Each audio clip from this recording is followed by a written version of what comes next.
The following program has been rated GE by the Kenya Film Classification Board. It is therefore suitable for general family viewing.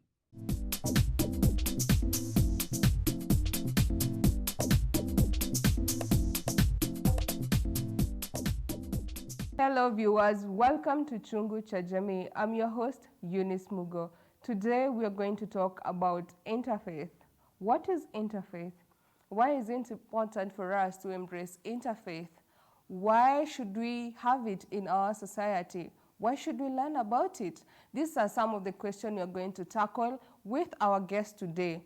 Continue send in your comments, send in your question across all our social media networks. That's GBS TV Africa. Our SMS line is 21144. I'll let our guests introduce themselves. Welcome, guest. We'll start with you. Thank you for this time. I am James Masibo. I am a pastor, but then I work with Mindset Education under an NGO called IYF. Pleasure to be here with you today. Welcome, James. Yes, thank you so much, Ms. Mugo, and thank you so much, viewers. My name is Dr. Sheikh Hassan Kenyomari. I'm the Chief Executive Officer, Peace League Africa, but I'm also the National Director, Legal and Religious Affairs at Kenya Muslims National Advisory Council. I'm also the Director, International Jamii of Languages and Professional Studies, and also Director, Kenya Institute of Foreign Languages and Professional Studies, and Chief Editor of Interfaith newspaper. Thank you so much. I do more than that because I'm also a lecturer at the University of Nairobi, where I teach religious studies and Arabic language, and other 4 universities in this country and 7 out of the country. Thank you. Welcome so much, Dr. Hassan. So just to go right on the question, interfaith. Before we came here, some time back, we were discussing about interfaith, and I was thinking to myself, do everyone understand what is interfaith? Why is it important that we embrace interfaith? Because I feel that people of different religion fail to understand the importance of interfaith. So I'd like you to tell us what is important of interfaith, and why did you think of Interfaith to be the editor of Interfaith newspaper? Thank you so much. First to try and make sure people understand interfaith, because this is a course I've taught at university for more than 12 years at the university level, both at undergraduate and diploma level, and also at master's and PhD level. Interfaith is where people from different religions and faith backgrounds try to work on something together. That particular time we call it interfaith. So sometimes we can call it interfaith dialogue, and in a way we can call it interfaith relations. It depends on what is being done. If it is a matter of just sitting down and discussing a matter which you think you want to come up with a solution to the matter, but by having a conversation, then we call it interfaith dialogue.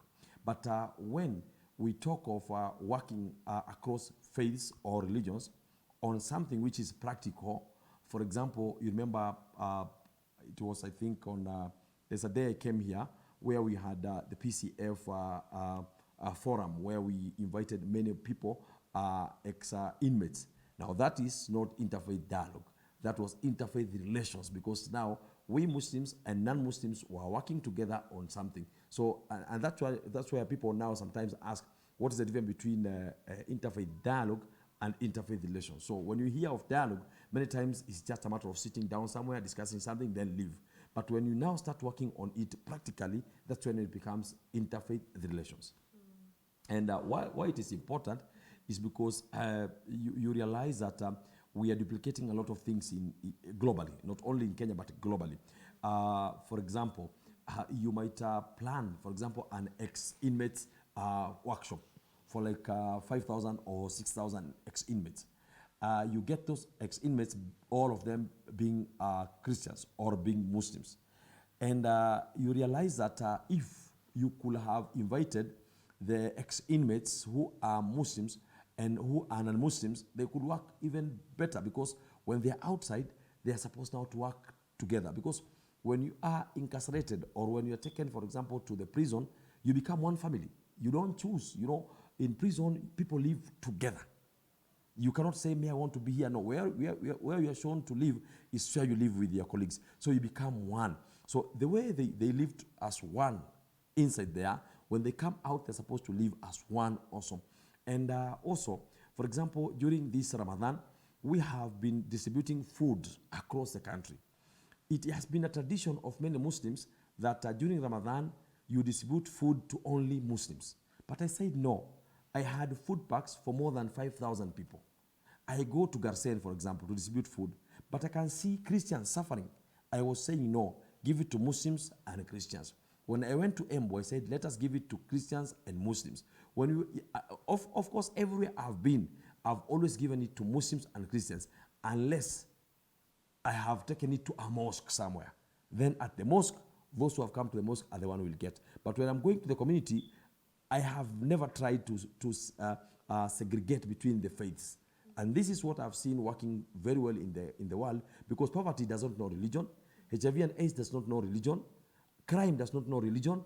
Everyone might be affected by any of this. So if we work together as Muslims, Christians, Hindus, Jews, and everyone in the Buddhists, Shintoists in this world, then we'll realize that we'll always achieve our goal. Thank you so much for that information. Pastor James, maybe to come back to come to you about Interfaith. As a PCF director, interreligion region director, why did you come up with your team and thought of Interfaith for you to work together with Dr. Hassan? First of all, we have interest. The people we go to meet out there, they have their own backgrounds. Some of them are brought up from their religion, where we don't interfere in any way, where we don't even poke a finger on. But then, because these people have a problem at that given time, we meet them solving their problem. But then we must have talk with them. Before I help them, I must listen to them. So they come to me maybe with their own faith, but then I have my own faith. So where is this meeting point together? When I bring my faith, he brings his faith, he brings what they believe out, and then we try to correlate it and harmonize this situation, and then we can see where we're moving forward. I hate a country whereby people streamline people because of their religion. So how can we have peace between one another? In IYF, we believe in the 3 C's: challenge, change, and cohesion. For me to have one unity with one another, it means there are some barriers, yes, but how would we go against this? I must challenge, but in a positive way. For example, we have the bee and housefly. Flies will only go to dirty places, something rotten, where it's a bad smell. There are many there. They don't bring anything good out of that, but then they harm our lives. But then we have an insect called a bee. A bee, even though there is a stench somewhere, even though something is dead somewhere, but they don't go there. They don't go straight to the toilet. When they come up, they try to look for flowers. They try to look for nectar. And then eventually we see wise people, they make beehives. Eventually we get honey, which is good for us. So I challenge people, I meet people in the name of a positive mind, where this one we teach, emphasizing in mindset education and IYF.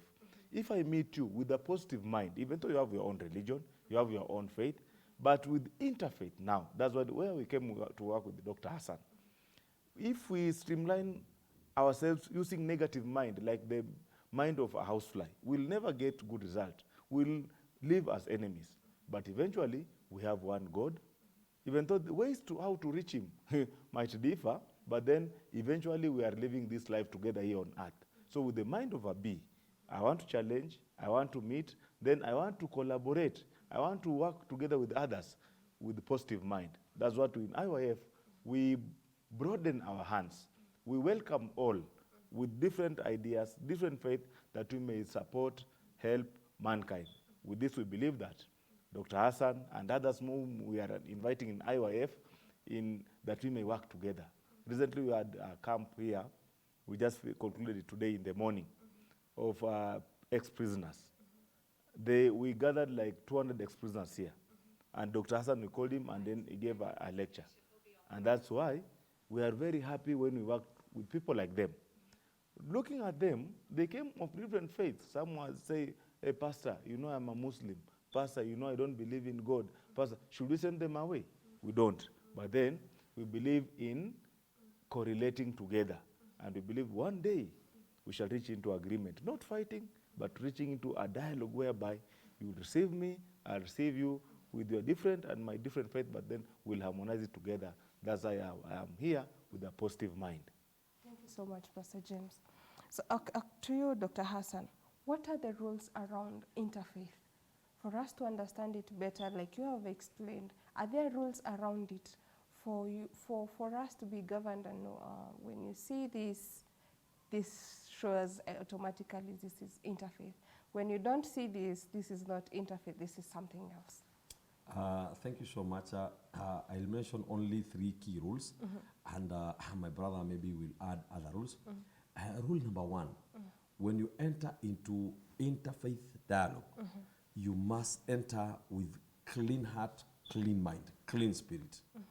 Meaning that I'm entering into this dialogue because I want to come up with a positive solution. And this is why you realize that we have this type of something we call muhadara. And we have people like my friend and colleague, Dr. Wandera, has written a lot on muhadara. When people sit in the street and then they start debating the Bible or Quran, but the ultimate goal is one to win over the other. So when that happens, that is not interfaith dialogue. That is something else.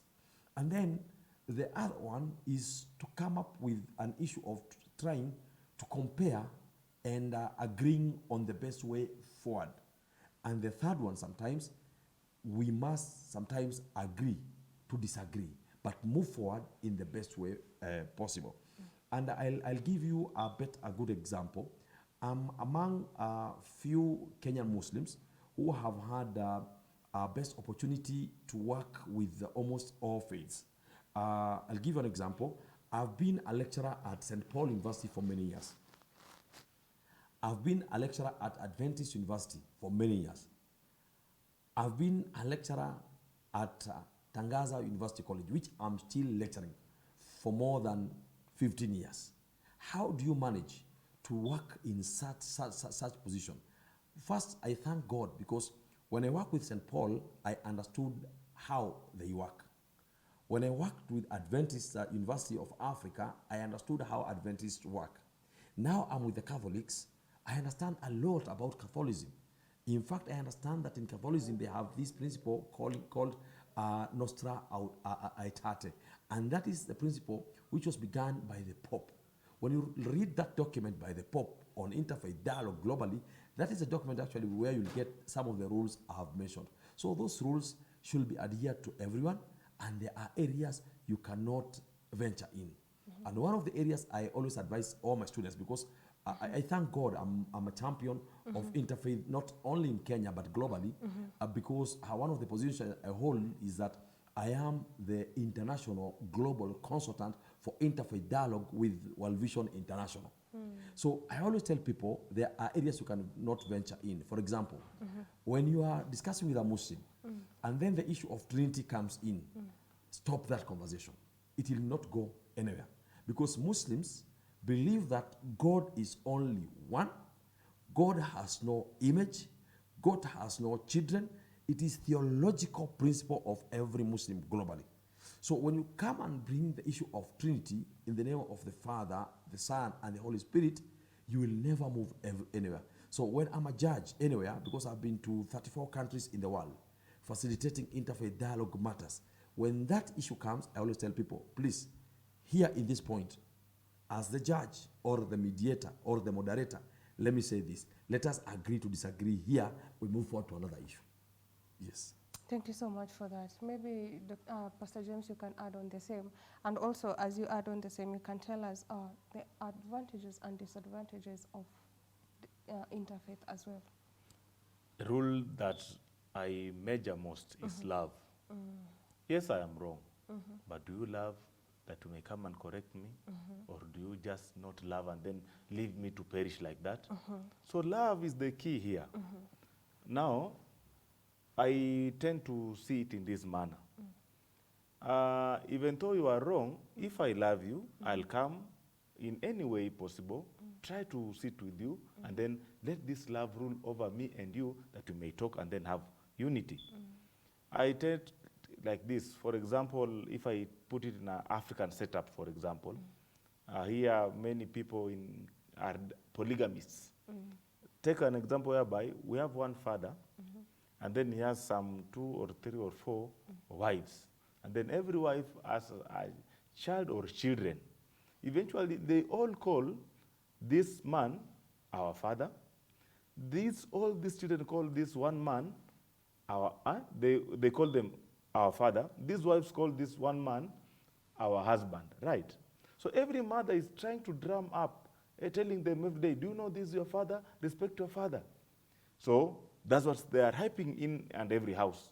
Then what about this man? When he sees them having unity together, loving each other, playing soccer, eating good food together, enjoying, helping each other, the man will be very happy as the husband and the father of the house, of the homestead.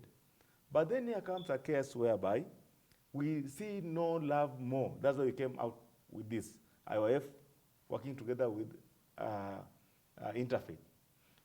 How? If one child in house A goes and visits house C, how will the house in people, the fellow brothers and the mother in house A say, he is lost, right? Then if the house C goes and visits house B, they'll excommunicate. They say, he has lost the way. Don't talk to him. That's the nonsense we are meeting day in, day out. Let me bring into actualization. Now, we have different faiths, but then Christians say God is one. Muslims says God is one. All these others, they all believe in a God somewhere. And then, of course, how to describe it, they describe in their own way. Some say they have no image. We Christians say the image of God is a spirit. He is holy. His character he is perfect, like this. But then, we have that God whom we all believe in. Now, God sees this house, this church or this faith is leading everybody, believe in God, believe in God. But if a Christian defects and goes to be a Muslim, how will the Christian say? He is now gone out of the way. Don't talk to him. He has lost the way. What about if now the Muslim will try to drum up, hey, now you see, they are joining us, right? If one Muslim come up from Islamic faith and then comes to Christianity, they say, clap for him, he has joined us. They'll make billboards, they'll hype here and there, make him a crusade, give him TV talk shows, write books, how he has now found the way. And then they'll say, now this is the best man. They are all lost, but we are right. So this is the faith that is disturbing. People don't love each other. They say, even though we all believe in one God, but that house, they don't know the way, we only know the way. I don't brag that as a pastor, I know the way. But I want to believe like this. I know the way, of course, but let me share my faith with you, that if it rhymes, if you see my faith makes sense, then you can borrow mine. I also borrow some things from the Islamic and other religions. Sorry, next time we shall bring in a Hindu leader here. Because all this is all about faith. So what's the purpose of faith? Purpose of faith is this one mother claiming that this is your father, he should lead this child to the father. Islam have a duty to lead all their believers to God, to be one with God. That's why they say they have eternal life or ahera and peponi. Right? We have punishment point somewhere. All they say, those bad ones will be punished, good ones will be rewarded somewhere. Christians will say, we have heaven and we have hell. All sinners will go to hellfire. Holy people will go to heaven. So, as a church, as an Islamic faith, as a Christianity faith or Hindu faith, they should all lead their people, their believers, to this, their Father who is God. But how comes we have infighting it in here? If I say I'm a Christian, people shut off. Hey, he's gone out of the way. They don't know God. Why do they say God is three? Why should they? How is he saying that he's a child of God? Whom God give birth to? Does God have a wife? Then come, let us talk together. I really thank Dr. Hassan saying, those who are going to make muadara outside there, their main aim is very bogus. Because I like Dr. Hassan is saying, they go there so that they may fight. Hey, they throw words there, try to show people how they are mighty, but we don't do, these days we don't do that. We say, come, let us reason together. Come to our convention. What is your faith? Can I visit your house? Can you come to my house? That's why interfaith is key. We harmonize every faith, but then we believe that eventually we shall reach a dialogue, we shall reach the same heart, the same faith with God, that he may be pleased with us, like a father seeing the homestead, his children, his wives, all the mothers playing in harmony, helping each other. That's what we say. The key thing here is love. If you love me, you say, hey, James, Pastor, don't you see you are dirty here? Don't you see that way you'll get lost? Can you please follow this way? Come, I want to listen to all faiths, but then come with the heart of love, not extremists, not serializing, because everybody was born with this faith he found. That's why it's moving on forward. But coming with dialogue, with interfaith, with IYF mind education together, with this system, we want to bring up change and robust change in the world. Thank you so much on that. Dr. Hassan, maybe to pick from what Pastor James is saying, to pick up from what Pastor James is saying about the difference in religion. We've had the misagreement for far too long, actually. And correct me if I'm wrong, there was a time where if I am a Christian, I convert to be a Muslim, I'm applauded. In Islamic culture, I'm shown how to go for madrasa, how to do your salah. If I'm a lady, I'm given buibui, I'm given niqab, I'm given hijab, I'm given everything. But the day I'll decide not, from now on, I think this is not what I was expecting maybe for a reason or another. Then I want to convert maybe back to Christianity, or maybe it's a born Muslim wanting to convert to Christianity. But now it's like, it's a curse. Because from the Christianity side, it was a curse. I was, how do we call it? I was set aside by the community, by my family. It's the same with Muslim. You're told, actually for Muslim, correct me if I'm wrong, you're told you are disowned from your family. They don't want anything to do with you. You've decided to be a Christian, you go be a Christian, that's your life, that's your... And to some countries, you're also subjected to be stoned to death or something. Yes, I'd like you to help us to understand maybe a little more about it, and also how to let go of that in as much as it's a culture, it's part of maybe religion, to embrace this dialogue of interfaith and this new mind of interfaith for people to move forward without a lot of hate. But kindly let us take a short break. You'll answer this after the break. Viewers, I hope you're learning as much as I am. I hope you're taking notes. I hope you're writing questions so that you can send us across all our social media networks. That's GBS TV Africa. Our SMS line is 21144. We'll be back shortly.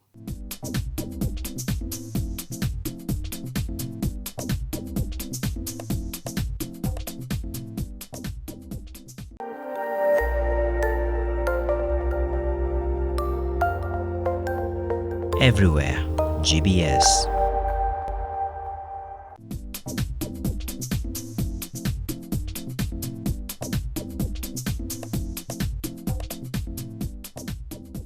Welcome back, viewers. This is Chungu cha Jamii. Today we are talking about interfaith. Why interfaith? What is interfaith? On the show, I have two guests who are helping us to understand the importance of coming together of different religions, working together under interfaith for a better tomorrow, for a better society, for a better nation. These are some of the things that we need to understand and embrace from our different places, from our different backgrounds, families, religion, and everything. Send in your question, your comments across all our social media networks. That's GBS TV Africa.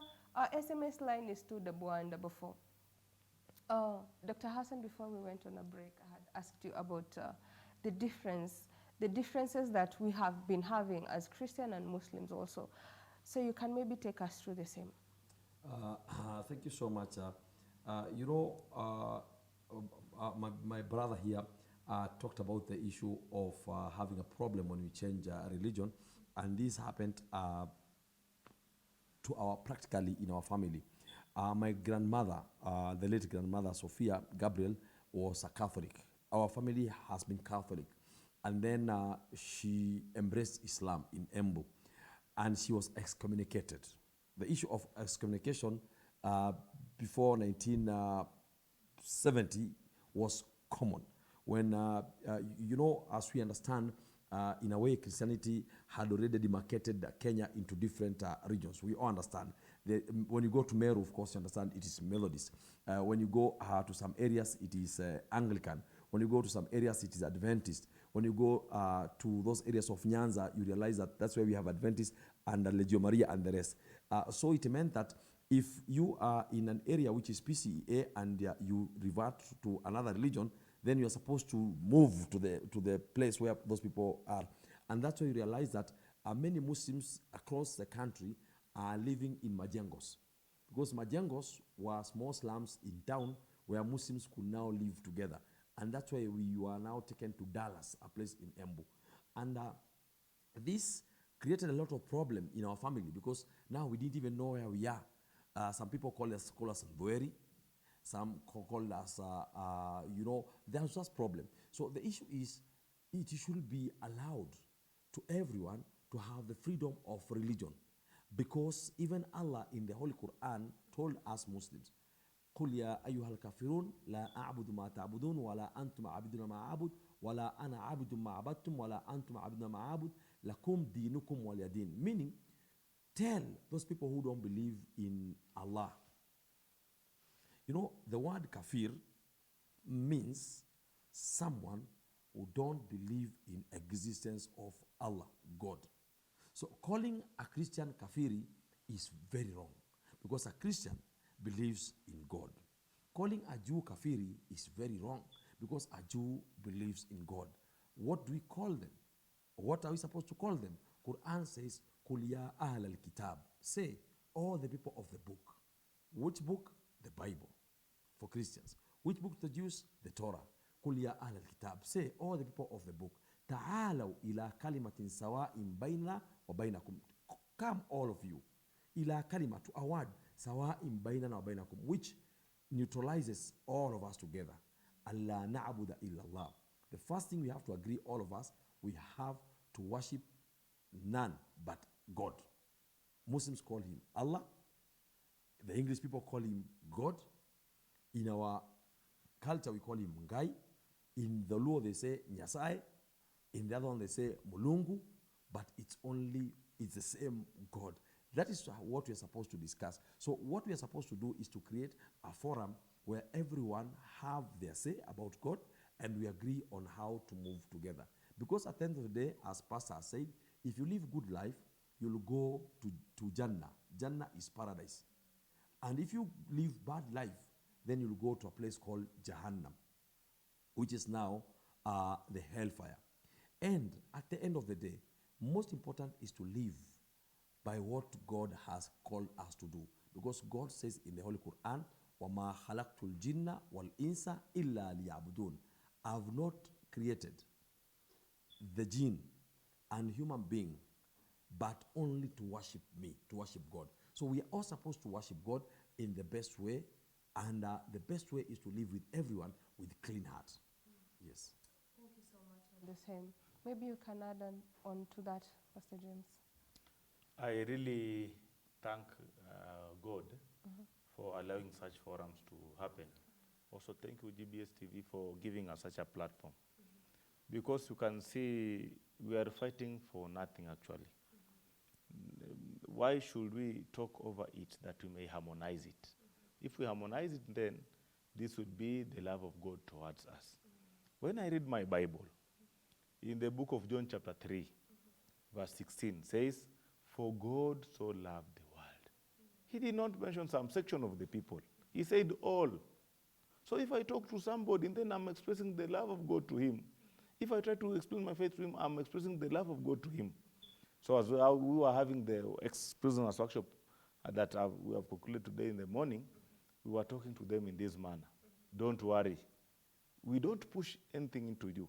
But then, as we are talking to you, we know that the love of God is flowing in us. And then we become one family who will help each other. I also don't support serialization. We also don't support anything to do with the marginalization. Because IYF, we have been holding camps for 5,000 people, 6,000 people for 3 days in Kenya since 2008. And we have seen it successful. They come with different faith. We do our things together, different culture, different faith, we harmonize together. Eventually, we become one. That's the Kenya, that's the world, that's the village we want to see everybody harmoniously living. We don't want to see a country whereby, are you seen with the Bible? You are killed. Are you seen with the Quran? You are neglected.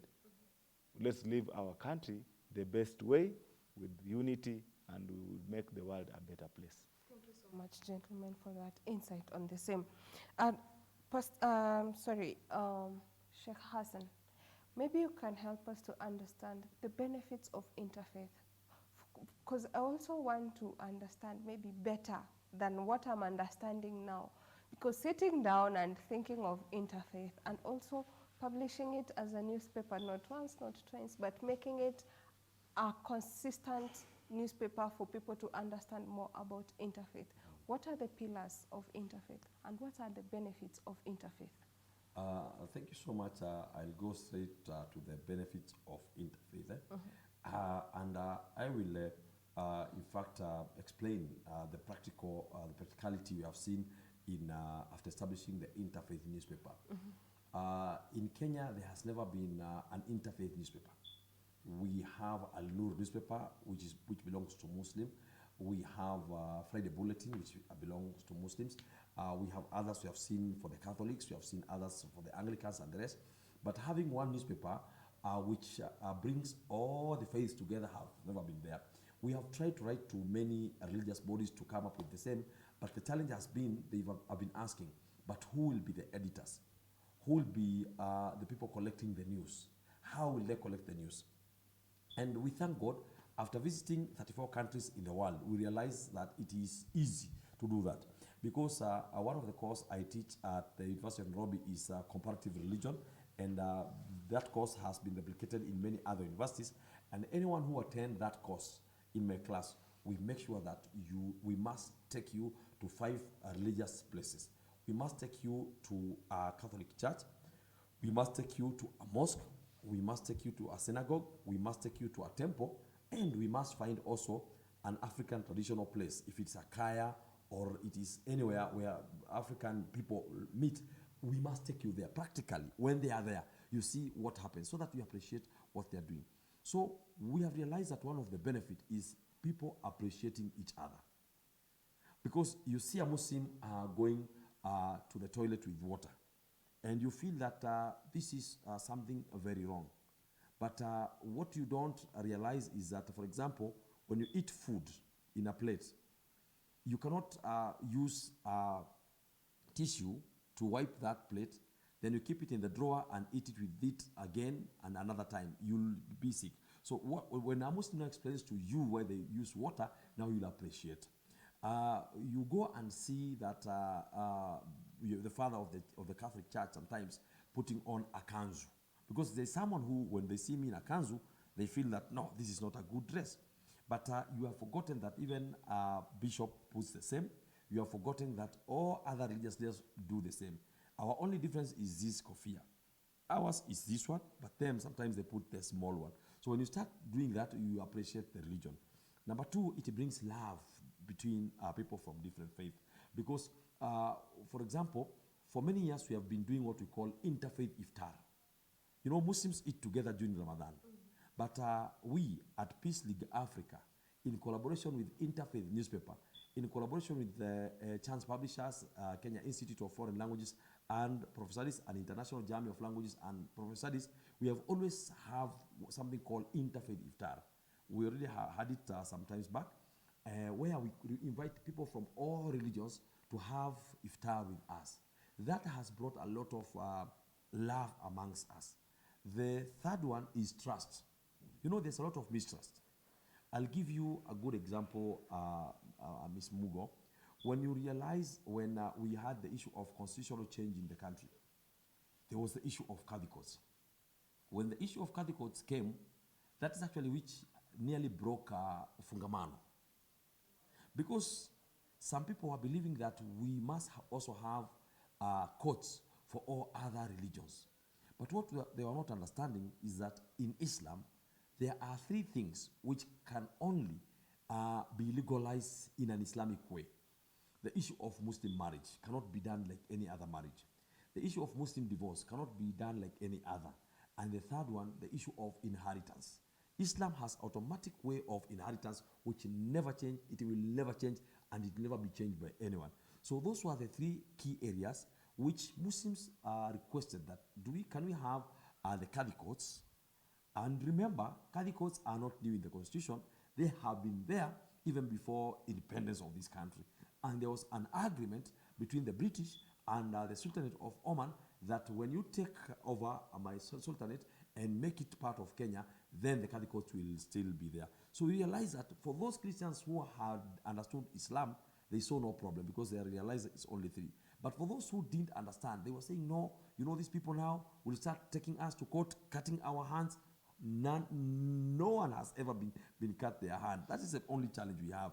You realize that when you do interfaith also, there's this issue of understanding each other. There are people who tell you that when you revert to Islam, some people will come with a coconut and beat your head. And sometimes they'll take even the eggs and put them in some areas. So there are times I've reverted some people to Islam. And then they told me, but Sheikh, no, you have not done what's supposed to be done.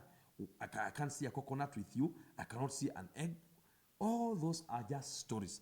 But when you sit with Muslims, they explain to you things you understand. And the fifth one, which is the most important one, is tolerance. When you start understanding religions, then you start tolerating the religions. I'll say this, before entering university, I was an imam because I dropped out of school in Form 2 first week, and Form 1 I had only studied for only 1 week. So I studied only 2 weeks in secondary school. I stayed out for 10 years. I became a very good imam, but I could not understand Christians. I could see everything they are doing, to speak the truth, filthy. I could not understand. But somewhere God talked to me and told me, go and do something else. And this came after a lot of work. And when I'm talking of God talking to me, my friends, don't take me out of Islam. What I mean is that, you know, the thoughts we have in our brains many times, it is God making us think of those thoughts. So the thoughts were coming to me, why don't you go back to school? I went back to school, and when I went back to school, actually, I only sat for KCSE, and I passed to go to university. At the university, people wanted me to take Islam. I said, no, let me take Christianity. So I started Christianity at the University of Nairobi. And I can assure you, you go back to my transcript, I almost got everything A in Christianity, including the New Testament Bible, the Old Testament Bible, I got an A. So that's when now I started becoming a very good interfaith person in this world. In Masters, I took interreligious dialogue. PhD, I took Islamic leadership. But what I'm saying, at my house, I have more than 10,000 books. A third of those books are interfaith books. The Bhagavad Gita, Bible with all its versions. And almost 3 weeks back, we came up with an interfaith bookshop at Karandini Market. I think it will be the only, it's a first interfaith bookshop in this country, where when you go, there's a section of all Christian books, and then the other corner is for all Muslim books, the other corner is for Hindu books, the other corner is for Jain book. Why? Because we want, when you go there, irrespective of your faith, to get to learn all the other religion so that you can appreciate them and tolerate each other. Thank you so much, Dr. Hassan, on that detailed information about the benefits of interfaith.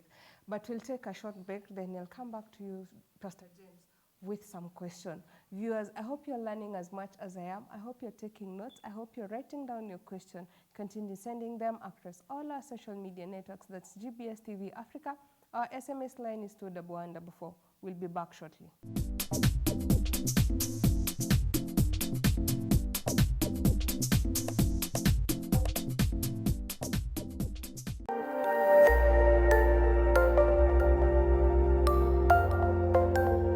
Everywhere, GBS.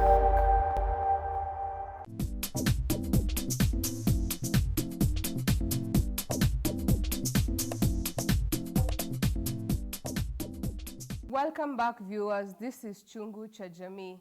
Today we are talking about interfaith. What is interfaith? What are the benefits of interfaith?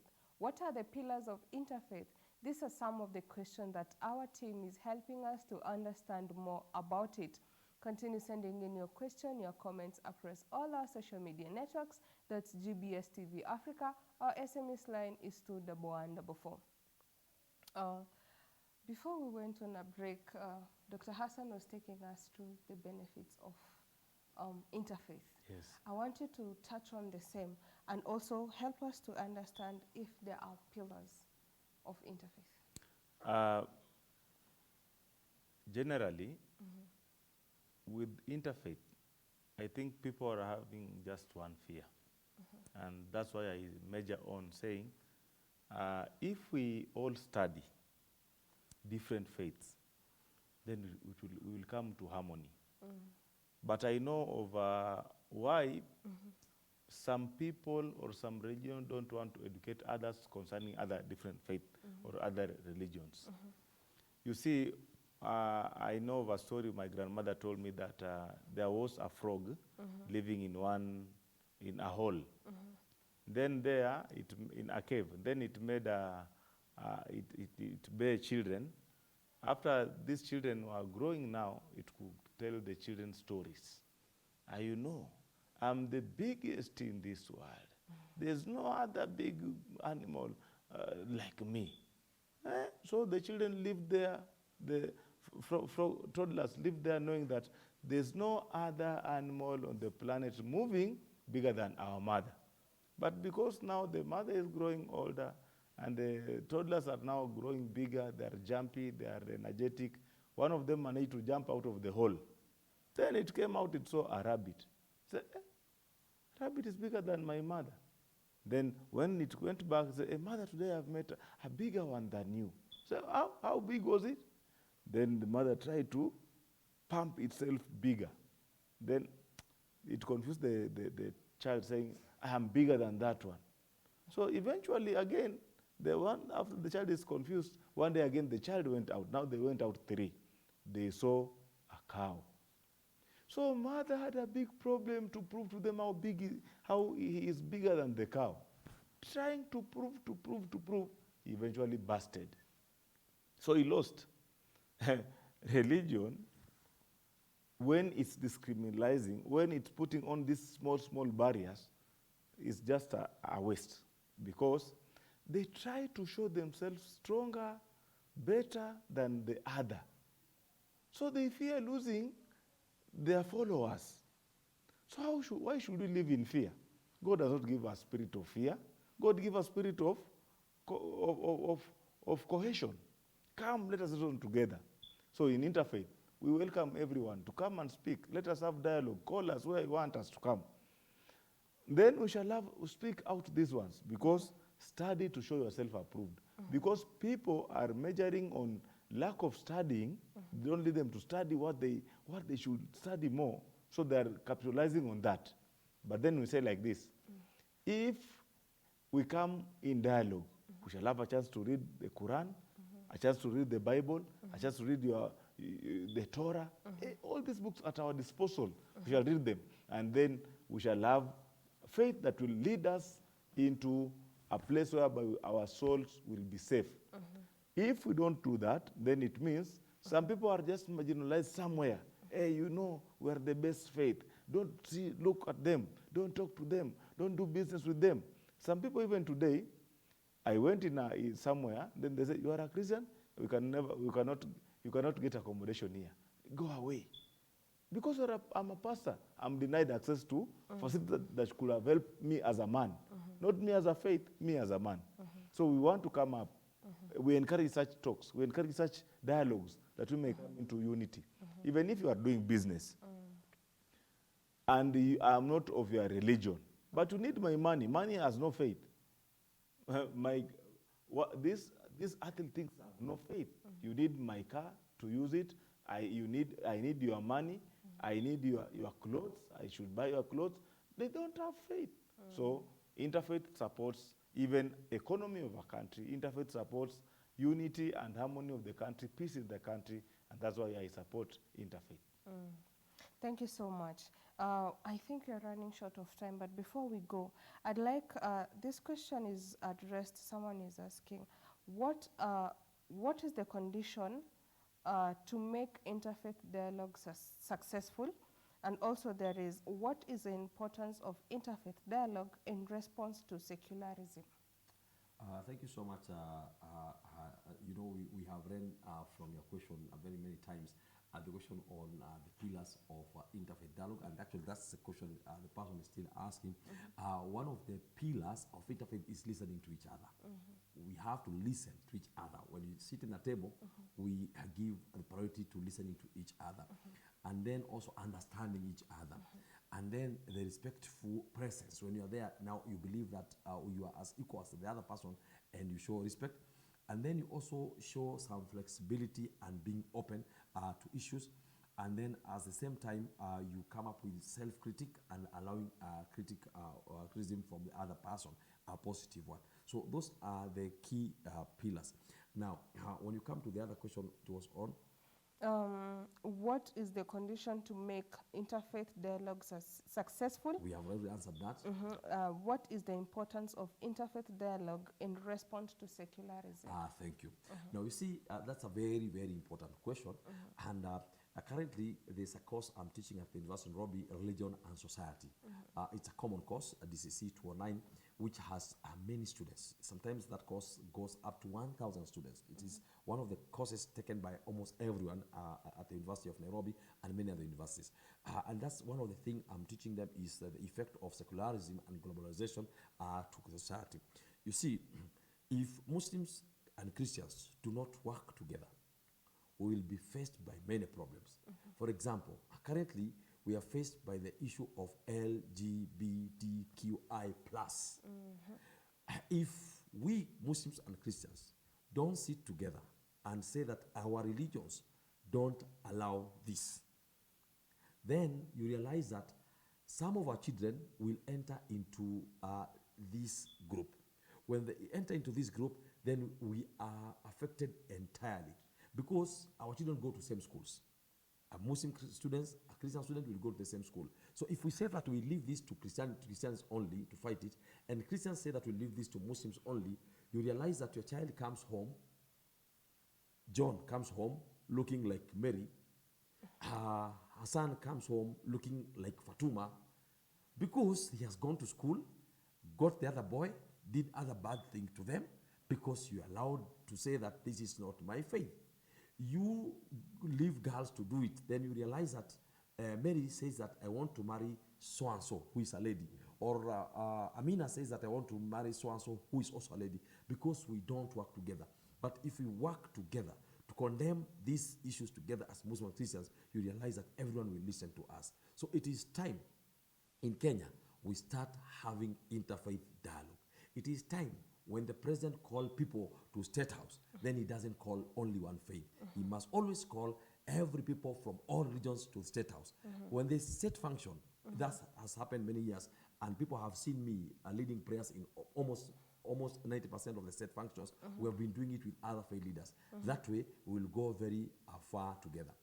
I'll conclude by saying that there's this time there was HIV and AIDS issue menaced in the world. And there was a lot of problems, especially in issue of condom use. And World Vision International tried to come to Kenya to explain about this. People were fighting them.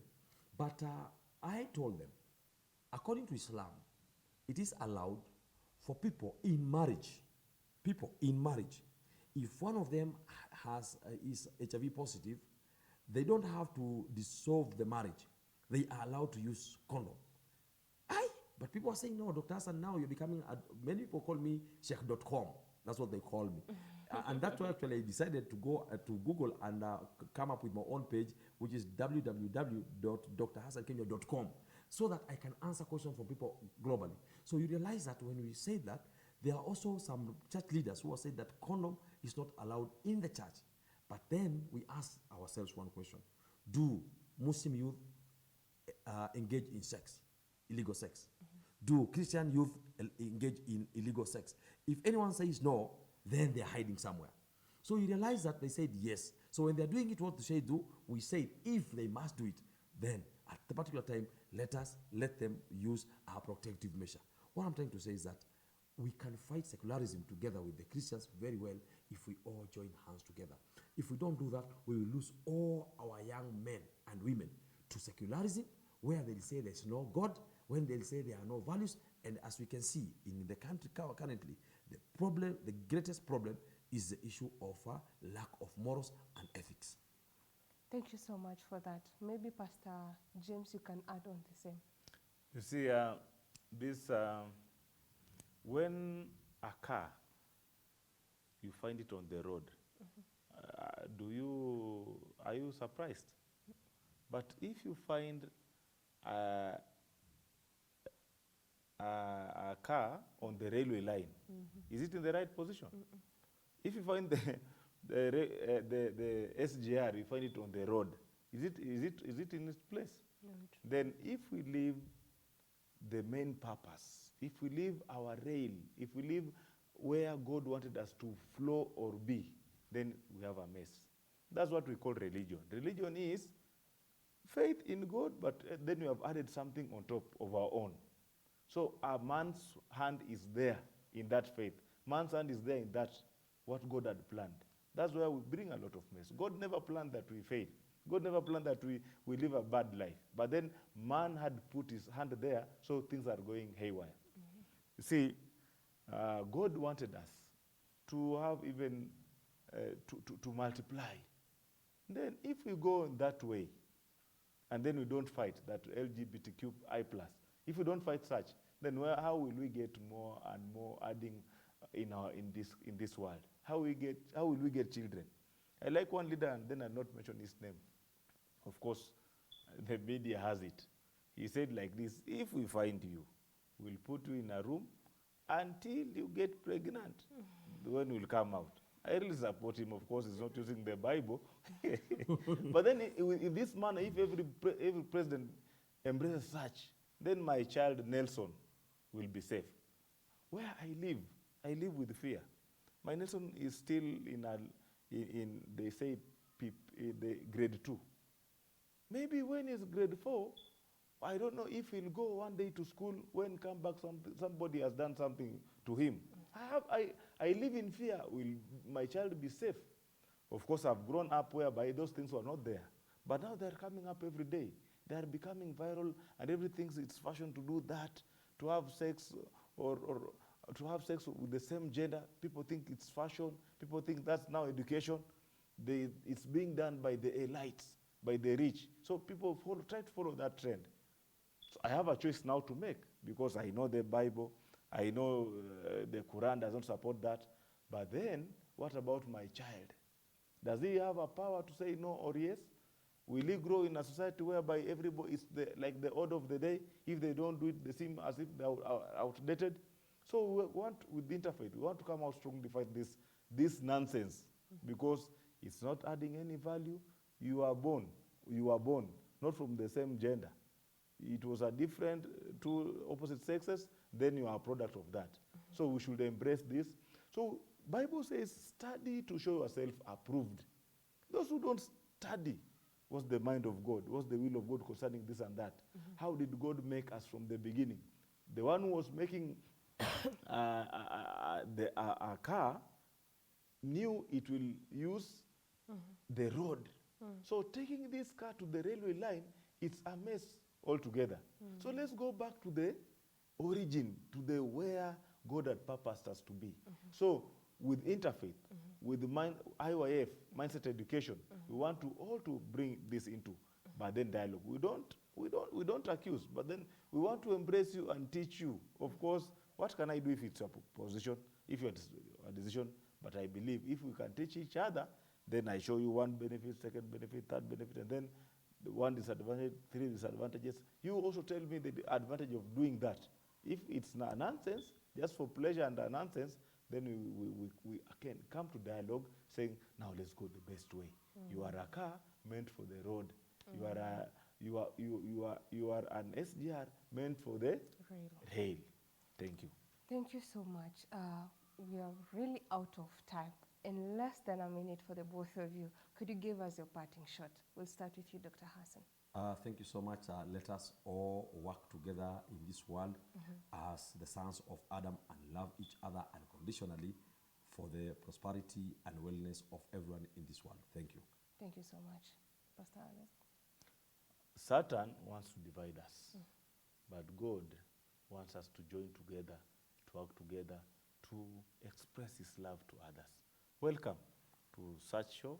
Welcome to such dialogue.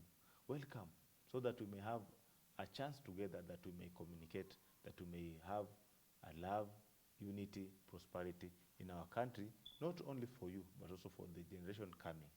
I'm James Masibo, a pastor loving you all. Thank you.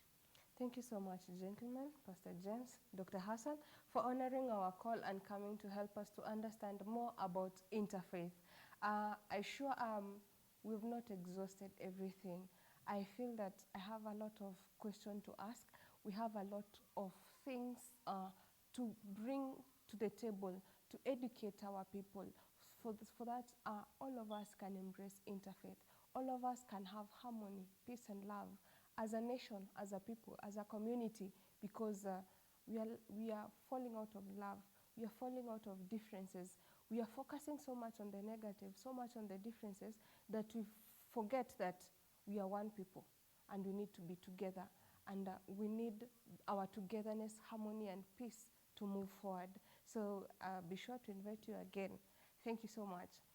Viewers, I hope you've learned as much as I have.